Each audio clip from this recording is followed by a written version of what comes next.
This is war.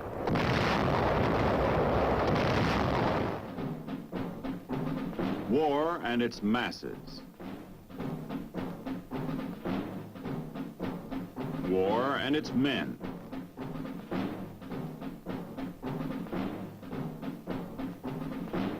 War and its machines.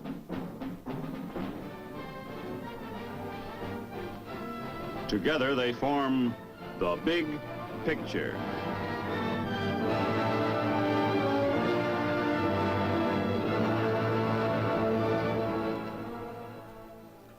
Welcome to The Big Picture. I'm Captain Carl Zimmerman. The Big Picture is a report to you from your Army, an Army committed by you, the people of the United States, to stop communist aggression wherever it may strike. The Big Picture traces the course of events in the Korean campaign through first-hand reports of our combat veterans and through film produced by the Army Signal Corps, photographed by combat cameramen. These are the men who daily record on film the big picture as it happens, where it happens. Today, the big picture will show our United Nations forces crossing the 38th parallel. You'll see our paratroopers land near Munsan. You'll see Republic of Korea troops in action. You'll see the strength of an infantry tank team. And from another part of the world, from Europe, the activation of SHAPE and a message from General Eisenhower. And later in our program, you'll hear from two Army soldiers from the 1st Cavalry Division, Warrant Officer Sam Putterbaugh and Private First Class Jim Vines. But now for part of the big picture, let's go back to March 20th, 1951. As of 20 March, UN ground forces on all fronts are pushing slowly and methodically northward toward the 38th parallel. They meet only light resistance as the Chinese communists fall back. On 21 March, Chuncheon falls without a fight. In an attempt to speed up the offensive and trap the large enemy force guarding the approaches to Pyongyang, the 187th Regimental Combat Team parachutes behind enemy lines in the Munsan area, just 12 miles below the parallel. At the same time, other UN forces drive northward along a 15-mile front above Seoul to meet them. However, the main body of the communist troops escaped the trap. By 31 March, South Korean forces in the east have already crossed the parallel and are moving inland from Yongyang. In the west, a U.S. tank column crosses the 38th parallel north of Seoul. Meanwhile, UN naval forces patrol the East Korean waters, harassing enemy transport and troop movements along the coast, and bombarding key communist traffic hubs. Allied ground troops continue their cautious advance into enemy territory, and on 18 April, after days of bloody fighting, UN troops in the central sector capture the strategic Hwachon Dam and enter the town of Hwachon. As of 20 April, the Chinese communists are continuing to fall back all along the front with heavy casualties. But their resistance becomes stronger as UN troops approach the huge enemy concentrations that have been massed below Wonsan for the long-expected counteroffensive. During this 30-day period, the greatest aerial battle of the Korean War took place with over 225 bombers and fighters involved. 8 enemy jets are destroyed, no friendly fighters are lost.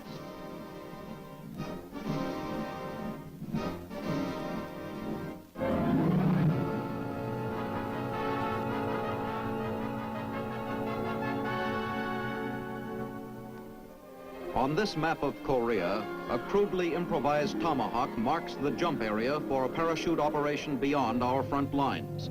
The airborne mission is named Operation Tomahawk. Objective, to seize an area deep in enemy territory on the Imjin River near Munsan and hold on until ground forces move up to consolidate the position. Equipment of the parachutist gets a pre-loading inspection. Any loose dangling gear may injure the jumper or snap off and get lost when the chute opens. 3,300 parachutists of the 187th Regimental Combat Team will participate in the operation. Into the C-119 flying boxcars, heavy equipment is loaded. 4.2-inch mortars, 105mm howitzers and jeeps are prepared for the drop to support the parachute infantrymen. Air Force crew members get last-minute briefings. Pilots carefully recheck jump areas on maps, get latest weather report, and then prepare to take off. Troop carrier planes rendezvous over Taegu and fly northward. Fighters and bombers have preceded these planes to soften up enemy resistance. Here's the jump area, 10 miles south of the parallel. At 0900 on Good Friday, 23 March, Brigadier General Frank S. Bowen's 187th Airborne RCT hits the silk over the rice paddies and rolling terrain of the jump area. The parachutists leave the troop carriers in sticks of 42 men from each plane at an altitude of 800 feet.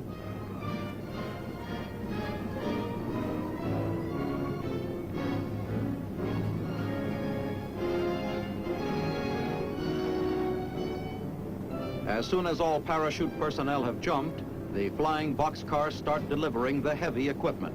In this plane, jeeps and trailers are being dropped. A small parachute is released to aid in pulling the heavy cargo from the plane.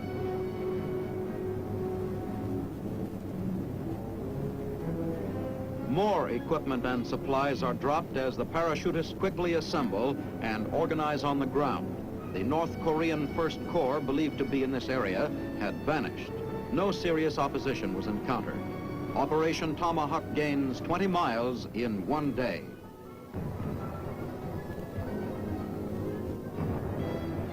Just before nightfall, the first tanks of the 24th Infantry Division link up with the parachutists.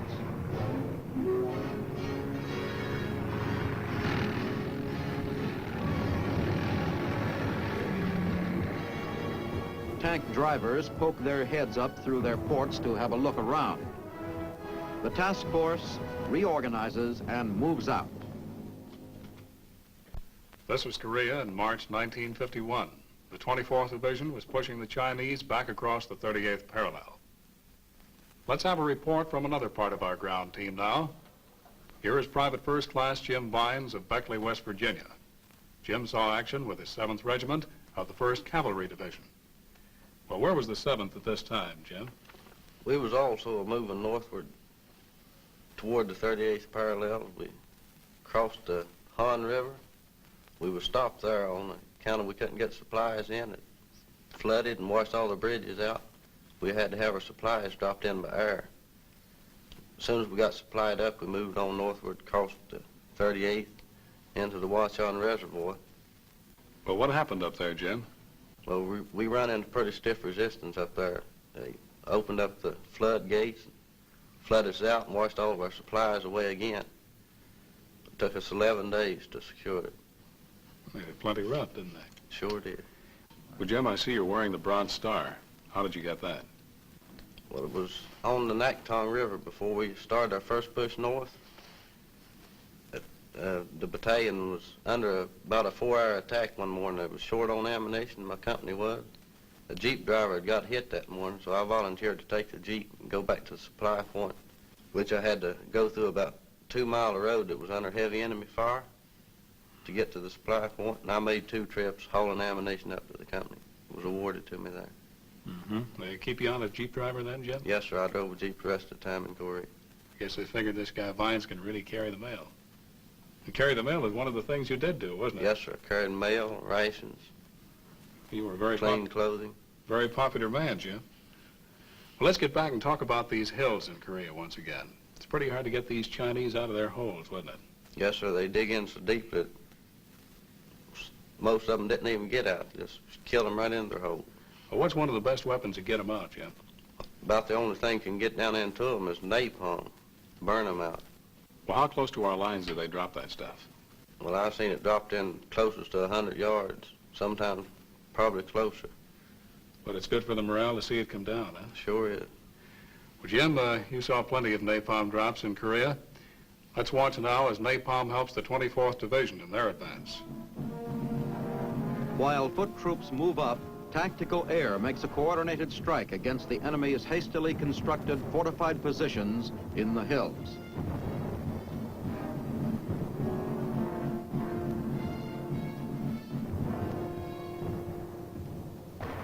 Jets deliver one of the most feared of our weapons, napalm bombs.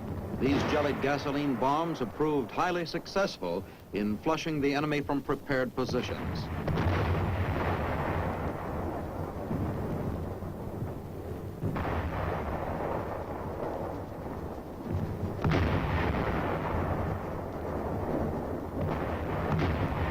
With air and artillery preparation completed, riflemen take up the assault and overrun the enemy's defensive lines before the communists can recover from the shock of the bombardment. This assault moves the United Nations forces one step closer to the communist-violated border of the Republic of Korea.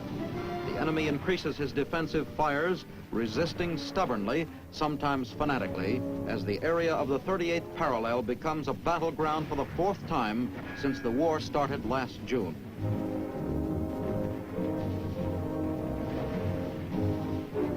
A rifle platoon passes through an area burned out by napalm bombs. The only enemy found in this area was charred. An automatic rifleman spots a target of opportunity and opens fire, and a 3.5-inch bazooka team is engaged in neutralizing defensive positions.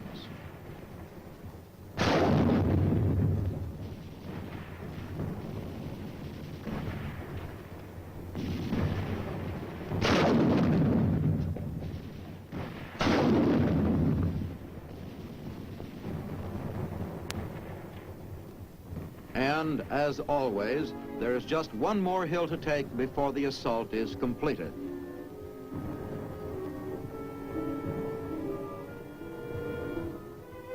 After the objective is overrun and the units reorganize, the men fight off the chill of the mountain climate.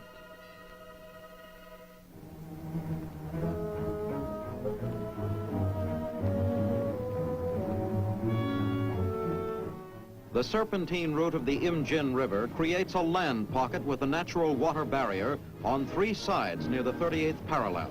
Communist elements withdrew across this river after abandoning Seoul without a fight. Here on the south bank of the river, units of the 1st ROK Division prepare to cross the Imjin. South Korean troops assemble for the Imjin crossing, while their combat engineers bring up the assault boats.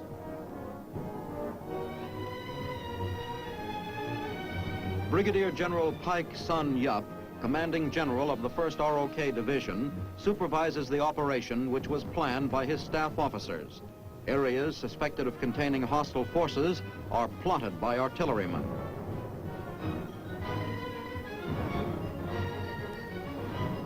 The South Koreans request a fire mission from U.S. forces to support the river crossing. The mission is coordinated and artillery pieces fire as requested.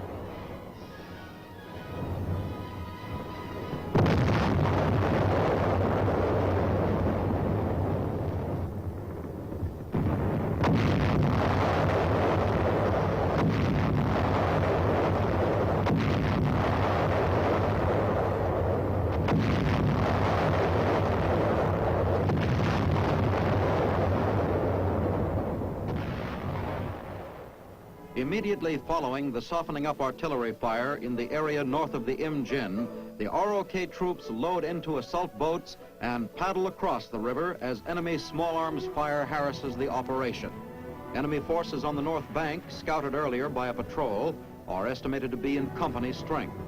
This crossing is being made near the site where the main Allied supply road spanned the Imjin last year when United Nations forces were fighting in the Pyongyang area to the north.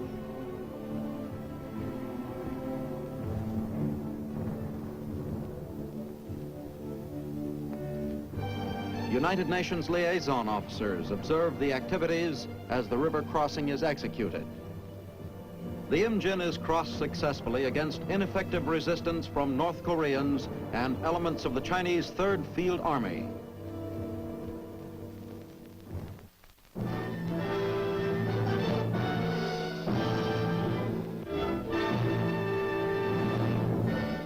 In the shadow of Paris's famed Arc de Triomphe, General of the Army Dwight D. Eisenhower takes command of Supreme Headquarters, Allied Powers, Europe, at his temporary headquarters in the Hotel Astoria.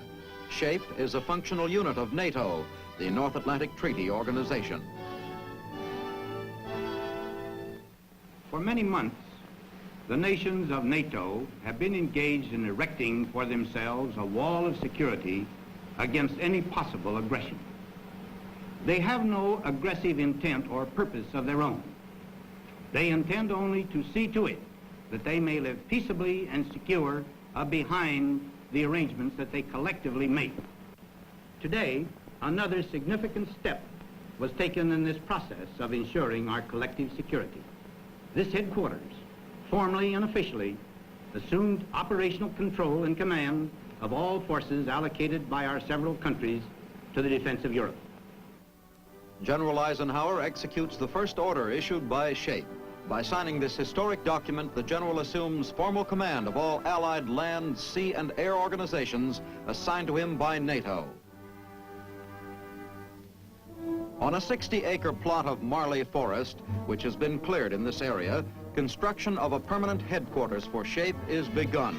This location, 20 miles west of Paris, was once a secluded retreat for Louis XIV, who built an ornate palace here. In contrast to the King's Palace, the new SHAPE buildings will be modest, constructed of prefabricated materials to house 600 military and civilian headquarters personnel. Foundations are poured as top priority is given to the project. The task of forging a North Atlantic military force for the defense of Western Europe eventually will be centrally located here.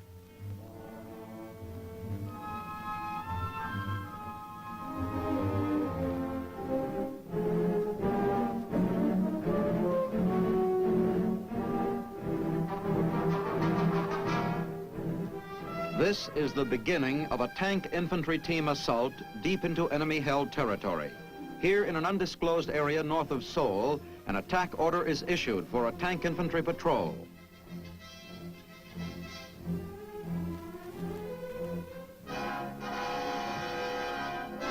After the order is given, extra HE grenades are distributed. During the early dawn of the following morning, armor rendezvous with riflemen. Men of the 3rd Division mount tanks to ride during the initial phase of the patrol's advance.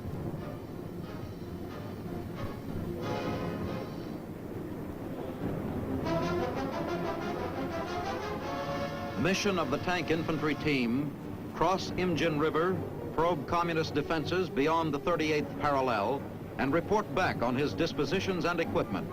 Test his strength, but do not become decisively committed. Withdraw when information is secured. This is a reconnaissance in force. All roads leading into enemy territory are heavily mined. Tanks take to the Imjin River bed, shallow here where it crosses a 38th parallel, to avoid red mines. Abandoned communist trucks are found in the river. On the far side of the Imjin, the infantrymen dismount onto North Korean soil and prepare to move out. The patrol moves forward over the innumerable hills into which the enemy forces are dug in. Red fields of fire are not yet brought to bear on the assaulting troops. An enemy position is engaged. Extra grenades issued the night before now come in handy as the riflemen close with a defensive outpost. After the outpost defenses are overrun, the tank infantry team reorganizes and continues the advance. Incoming small arms fire and mortar rounds are beginning to slow down the speed of the patrol's forward movement. The troops are cautious not to become decisively engaged. Red resistance increases as the patrol fights into a small village located on the Kaigan mainline railroad, which runs between Seoul and Pyongyang. Making sure their flanks are protected, the tank infantry team punches into the village and destroys communist installations.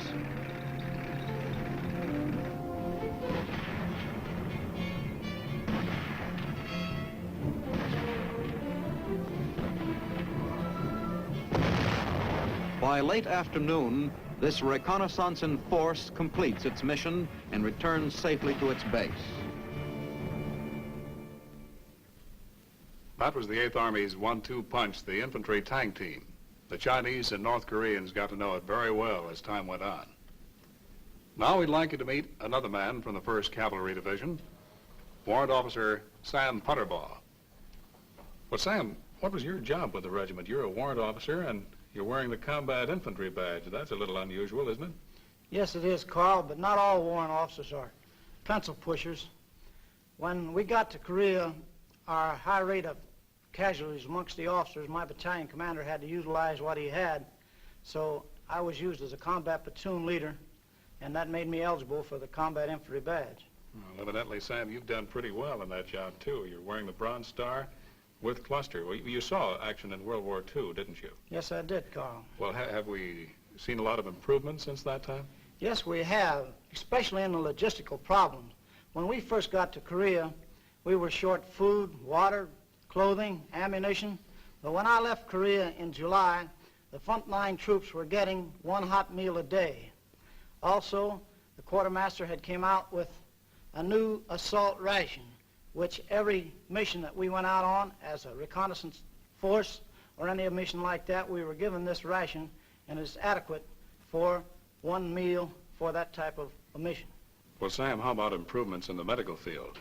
If a man is wounded today, he stands a much better chance of staying alive, doesn't he? Yes, they have. The field hospitals, the medical corps has put up close to the front line as possible. When a man has a serious casualty on the front line, he is immediately evacuated to that field hospital where he is given the best medical care it's possible for a soldier to get. Mm-hmm. Well, you were a tanker in World War II, right, Sam? Yes, I was, Carl. Well, a lot of these men coming back from Korea tell us this is not very good country for tank fighting. How do you feel about that? I disagree with that statement very much. When we first got to Korea, we had no tanks, and the Chinese and the rest of them were able to push our troops back on several occasions. On the first time, the North Koreans pushed us back to the Naktong River.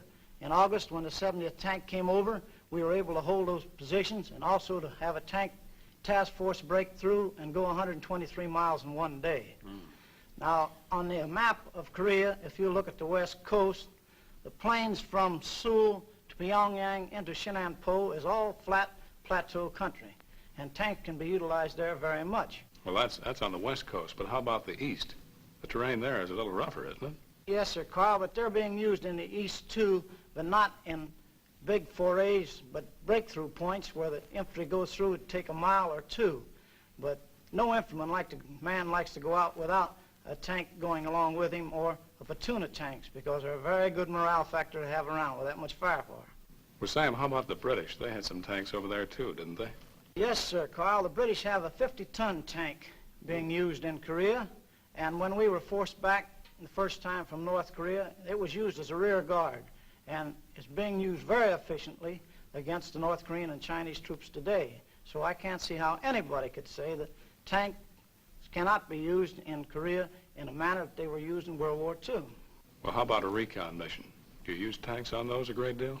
Yes, they do. The M24 and the M46 is being used in Korea on recon missions and used effectively, and the infantry likes to have them when they go out on them. Right, Sam. Well, back in April of 1951, a Signal Corps cameraman went with the tankers in a recon mission. Let's see his report. After receiving an order to clear an area near the 38th parallel of communist snipers and to search roads for landmines, a detail of a reconnaissance company prepares for its mission. Weapons are loaded and a final check of equipment is made.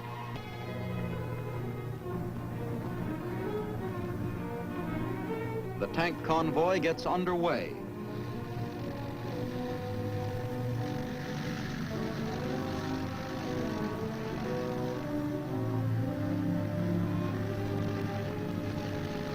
This roadway has already been cleared of mines.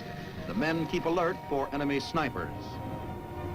All bridges over streams and rivers have been destroyed by the withdrawing communist forces. Tanks ford streams at the shallowest points. Foot troops precede the tanks, searching for landmines.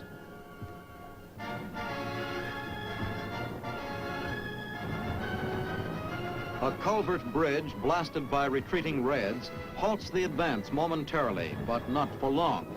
Engineer troops measure the distance to estimate bridging materials required to span the gully.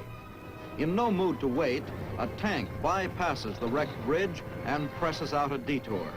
The tonnage of the tank smashes a new road that leads through a small village on the far side.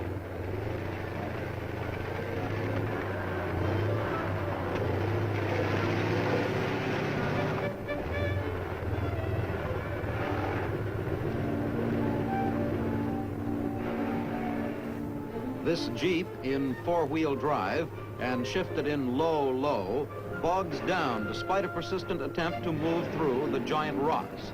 The much heavier tank returns to smooth out the steep approaches and the rocky terrain.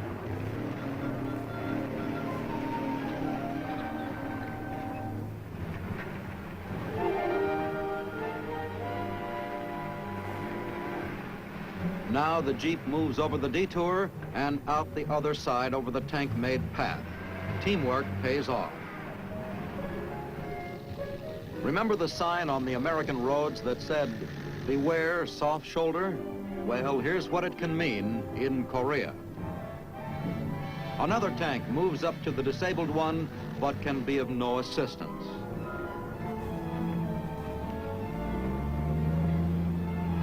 Crew members sweat it out while their tank balances precariously.